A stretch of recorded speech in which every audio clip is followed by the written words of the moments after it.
Continuando con el Evangelio según San Marcos, llegamos al capítulo 11 y nos encontramos con la última semana de la vida terrena de Jesús. Y la palabra del Señor nos dice ahora: cuando se aproximaban a Jerusalén cerca de Betfagé y Betania, al pie del monte de los Olivos, envía a 2 de sus discípulos diciéndoles: vayan al pueblo que está enfrente de ustedes, y no bien entren en él encontrarán un pollino atado sobre el que no ha montado todavía ningún hombre. Desátenlo y tráiganlo. Y si alguien les dice: ¿por qué hacen esto?, díganles: el Señor lo necesita y que lo devolverá enseguida. Fueron y encontraron el pollino atado junto a una puerta fuera en la calle y lo desataron. Algunos de los que estaban allí les dijeron: ¿qué hacen desatando el pollino? Ellos le contestaron según les había dicho Jesús, y les dejaron. Traen el pollino ante Jesús, echaron encima sus mantos y se sentó sobre él. Muchos extendieron sus mantos por el camino, otros follaje cortado de los campos. Los que iban delante y los que le seguían gritaban: Hosana, bendito el que viene en nombre del Señor, bendito el reino que viene de nuestro padre David, Hosana en las alturas. Y entró en Jerusalén, en el templo, y después de observar todo a su alrededor, siendo ya tarde, salió con los 12 para Betania. Bien, Betfagé y Betania estaban al oeste del Monte de los Olivos, todavía lejos de Jerusalén. Ahora ya son 2 barrios de Jerusalén, pero entonces eran 2 pueblos apartados. Y Jesús envía a sus discípulos y les dice: encontrarán un pollino. El pollino, que es una figura para Jesús, porque el pollino era la montura de los profetas. Y aquí Marcos nos quiere mostrar al profeta Jesús entrando a la ciudad de Dios, que era Jerusalén. ¿Y por qué un pollino sobre el que no ha montado nadie? Eso porque, al igual que la tumba de Jesús, tenía que ser algo nuevo, algo que nunca hubiera sido usado por nadie. Ahora, si estiramos un poco esto, vamos a encontrar que también el Señor nos habló antes de los pellejos nuevos y del remiendo nuevo. Aquí también tenemos algo nuevo, tenemos al pollino sobre el que nadie ha montado antes. Ese también es un reflejo de lo que quiere Jesús, que todo para estar a su servicio sea nuevo, sin que nadie lo hubiera usado antes. Y dice que sus discípulos llevaron al pollino, pusieron sus mantos sobre él, Jesús se montó en el pollino y dice: muchos extendieron sus mantos por el camino y otros follaje cortado de los campos. Mateo o Marcos nos dice que fue follaje. Mateo nos dice que fueron ramos. Y solamente Juan es el que habla en su evangelio de palmas con las que le saludaron a Jesús. Este grito de Hosana que vemos ya en el versículo 9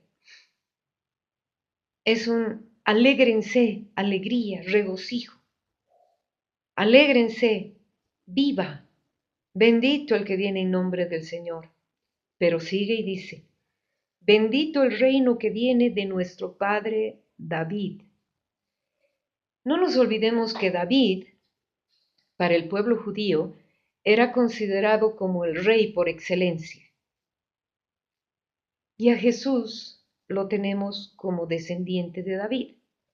Entonces, aquí vemos nuevamente que el pueblo no comprendió cuál era realmente la misión para la que Jesús había venido. El pueblo no se da cuenta que el mesianismo de Jesús no era de este mundo. El mesianismo de Jesús era el que traía la salvación para la vida eterna a la humanidad. Pero aquí en la llegada de Jesús a Jerusalén vemos una entrada mesiánica, pero esa entrada mesiánica que viene del hebreo ungido, que quiere decir ungido por Yahvé, ungido por Dios, para guiar y salvar al pueblo. Esa era la labor de los reyes que fueron ungidos por Dios. Ahora, aquí vemos que el pueblo, al recibirlo a Jesús con ese canto tan grande, tan elevado de decir, Hosana, bendito el que viene en nombre del Señor y bendito el reino que viene de nuestro Padre David, están recibiéndolo a Jesús como a ese Mesías triunfalista, a ese Mesías que creían ellos que iba a liberarlos del poder de los romanos. Y es por eso que Jesús les prohibió usar este título. El título de Mesías o de Cristo, que significa también ungido, pero en griego, Mesías es en hebreo, Cristo es en griego, fue utilizado ya posteriormente como un segundo nombre de Jesús, y eso lo hace Pablo. Es Pablo quien utiliza el nombre de Cristo como segundo nombre de Jesús y dice Jesús Cristo. En el idioma español es en el único en el que unimos las dos palabras y decimos Jesucristo. En los otros idiomas dicen Jesús, el Cristo.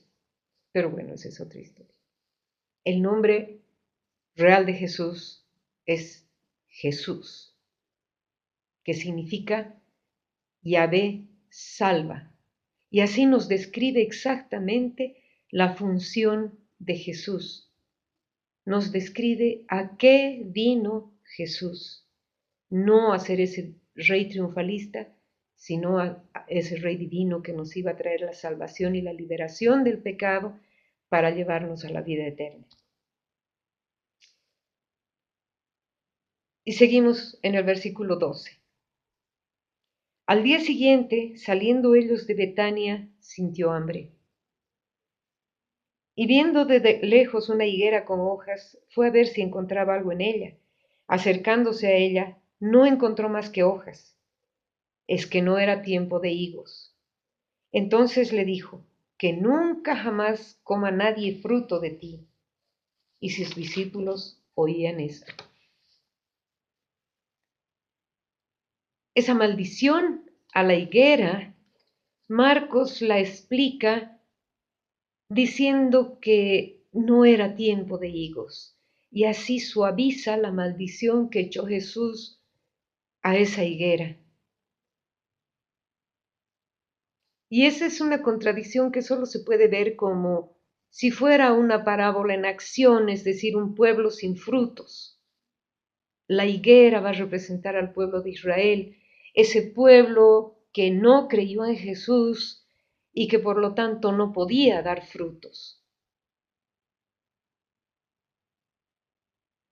Ese es más o menos la idea que quiere darnos Marcos con este pequeño relato de la maldición de la higuera.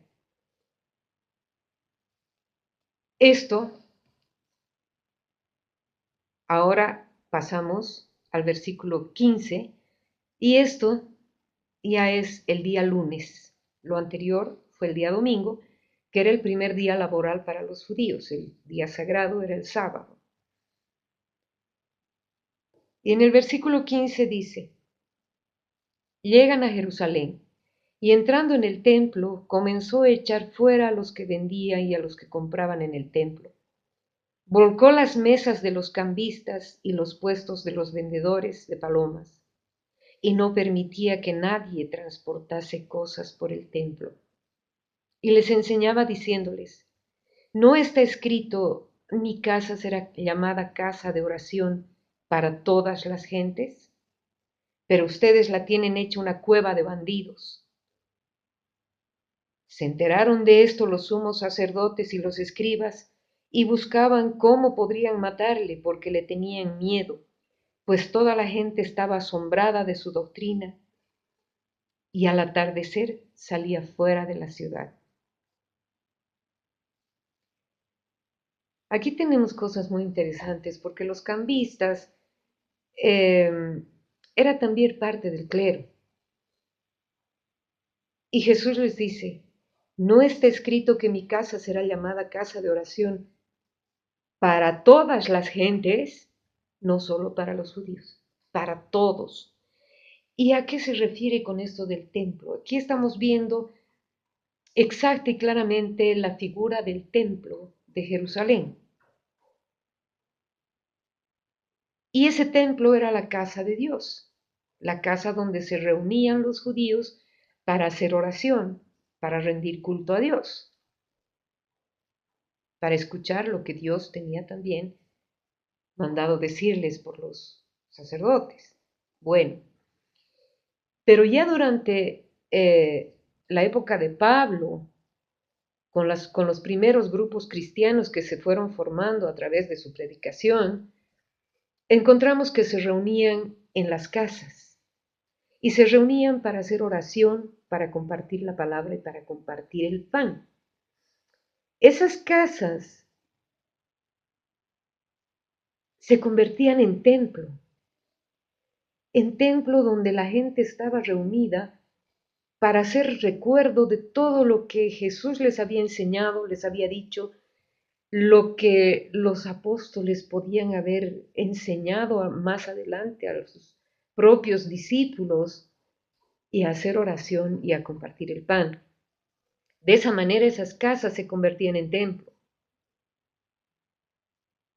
Y esas casas, más adelante, se podían extender a la persona misma, porque el momento en que entramos en esa intimidad con Dios, en nuestra oración particular, en ese silencio en el que estamos solamente el Señor y yo, en ese momento también me convierto en un pequeñísimo templo del Señor porque estoy recibiéndolo al Señor en mi vida y estoy teniendo un contacto con Él. El templo no debe ser violado por nada. Ese es el mensaje que nos quiere dar. Tenemos que tener pureza para estar enfrente del Señor. Es difícil porque todos somos seres humanos, pero y el Señor nos dice, para Dios nada es imposible. Y más adelante, ya en el versículo 20, continuando con esto, volvemos a la higuera y dice, al pasar muy de mañana, eso ya significa que estamos en martes, al pasar muy de mañana vieron la higuera que estaba seca hasta la raíz, y Pedro recordándolo le dice, Rabí, mira, la higuera que maldijiste está seca. Y Jesús les responde, tengan fe en Dios. Yo les aseguro que quien diga a este monte, quítate y arrójate al mar, y no vacile en su corazón, sino que crea que va a suceder lo que dice, lo obtendrá. Por eso les digo, todo cuanto le pidan a Dios en oración, crean que ya lo han recibido y lo obtendréis. Y cuando y cuando se pongan de pie para orar, perdonen si tienen algo contra alguno, para que también su Padre que está en los cielos les perdone sus ofensas.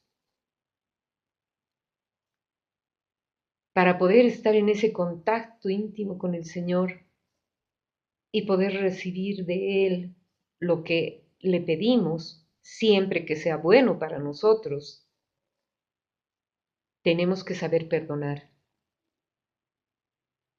Como dice el Padre Nuestro. Aquí en Marcos no tenemos la oración del Padre Nuestro, pero sí en Marcos o en Mateo y Lucas. Y la frase que nos dice, perdóname mis pecados, como yo perdono a los que pecan contra mí. Le estoy pidiendo al Señor que me perdone de la misma manera que yo perdono. Si yo condeno, estoy pidiendo condenación para mí. Por eso es que el Señor nos dice, cuando se pongan de pie para orar, perdonen si tienen algo contra alguien. Y nos dice más arriba, les aseguro que lo que pidan, crean que se les dará y ya lo tendrán. Crean que ya lo han recibido y lo tendrán.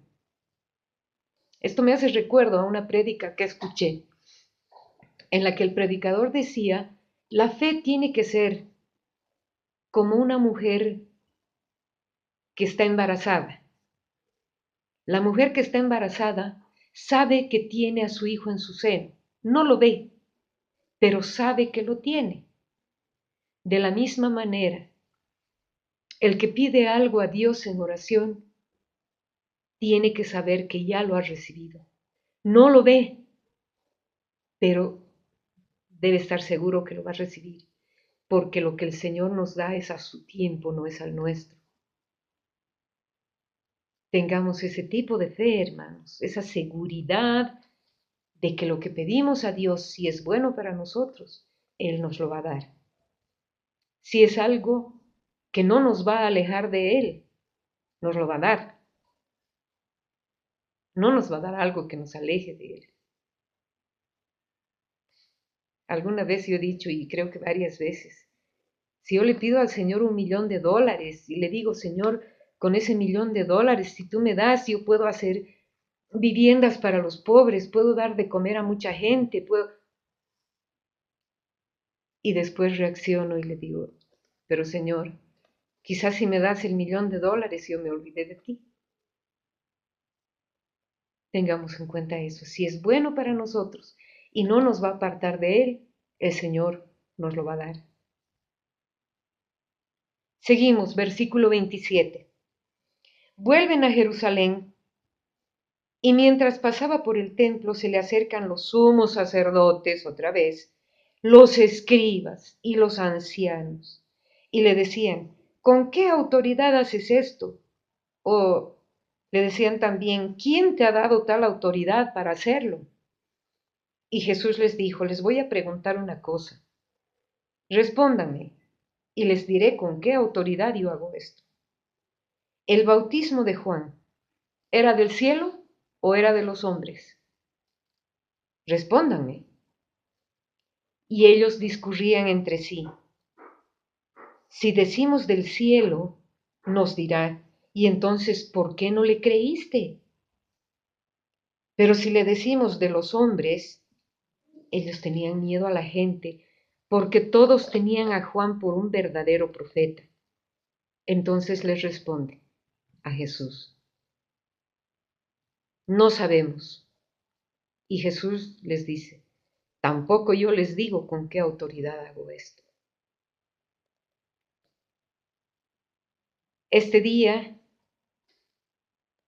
empieza a ser ya duro para Jesús, porque ya vemos aquí cómo, otra vez, los sumos sacerdotes, solo había uno, seguramente los demás Marcos se refiere a los sacerdotes de alta jerarquía, los escribas, que eran los estudiosos de la ley, los ancianos, ancianos no de edad, sino ancianos de sabiduría, están ya contra él, están buscando cómo matarle. empieza el dolor de Jesús. Este día es el primero. Jesús, el lunes cuando entró a Jerusalén, sabía lo que estaba llegando, sabía que su fin estaba cerca. Pero aquí ya empieza el primer dolor de Jesús. Mañana veremos el capítulo 12.